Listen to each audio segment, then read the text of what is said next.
Welcome to my channel new generation and new issue.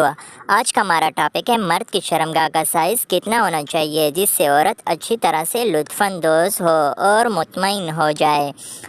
सबसे पहले मैं आपको बताता चलूँ, हमारे इस चैनल पर कोई गलत वीडियो या तस्वीर अपलोड नहीं की जाती।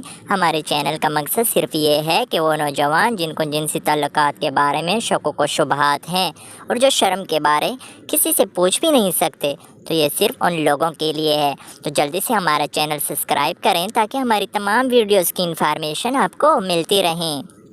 तो चलें आज के टॉपिक की जानिब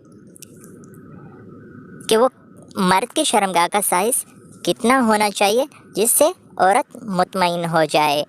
वैसे तो हर इंसान का बॉडी स्ट्रक्चर मुख्तलिफ होता है, इस तरह इसकी कोई चीज़ बड़ी तो कोई चीज़ छोटी होती है। अमूमन हर लड़के का नफ्स जवानी में बड़ा होता है, लेकिन कुछ हमारी अपनी गलतियां इसके पीछे होती हैं। जैसे कि कुछ लड़के जवानी में मुर्ज़नी यानी हैंड प्रैक्टिस करते हैं और लज्जत हासिल करते हैं। दरअसल लड़के का नफ्स बारीक नसों से बना होता है। जब लड़का मुर्ज़नी करता है तब सख्त हाथ की रगड़ से बारीक नसों को कितना नुकसान होता होगा, जिसकी वजह से उसकी ग्रोथ भी रुक जाती है और वह कमज़ोर और ढीला पड़ने लग जाता है। आज मैं आपको बताता हूँ कि मर्द के नस का साइज़ कितना हो तो औरत मुतमईन हो जाती है, यानी जिससे बच्चा पैदा होने की वजह पूरी हो जाती है।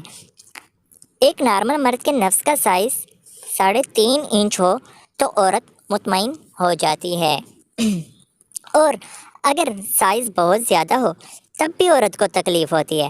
हमारे कुछ नौजवान मेडिसिन का इस्तेमाल करते हैं या मुख्तलिफ़ अद्वियात इस्तेमाल करते हैं, जिसकी वजह से वो नफ्स का साइज़ बढ़ाते हैं, लेकिन उन्हें इस बात का बिल्कुल भी इल्म नहीं कि औरत बहुत बड़े नफ्स से भी तकलीफ़ में होती है, क्योंकि नफ्स औरत की बच्चादानी से टच होता है तो औरत को तकलीफ़ होती है। मेरी तमाम जवान लड़कों से गुजारिश है कि वो अपनी जवानी को संभाल कर रखें ताकि वो शादी के बाद उम्र भर के मज़े लें, और अगर किसी से गलतियां हुई भी हों आज ही छोड़ दें। आपका नफ्स दोबारा आहिस्ता आहिस्ता ताकतवर हो जाएगा और आप अज़वाजी ज़िंदगी से भरपूर लज्जत हासिल करने के काबिल हो जाएंगे।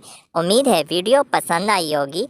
कमेंट्स में अपनी राय ज़रूर कीजिए और हमारे चैनल को सब्सक्राइब कीजिए ताकि हमारी तमाम इन्फॉर्मेशन आपको मिलती रहें।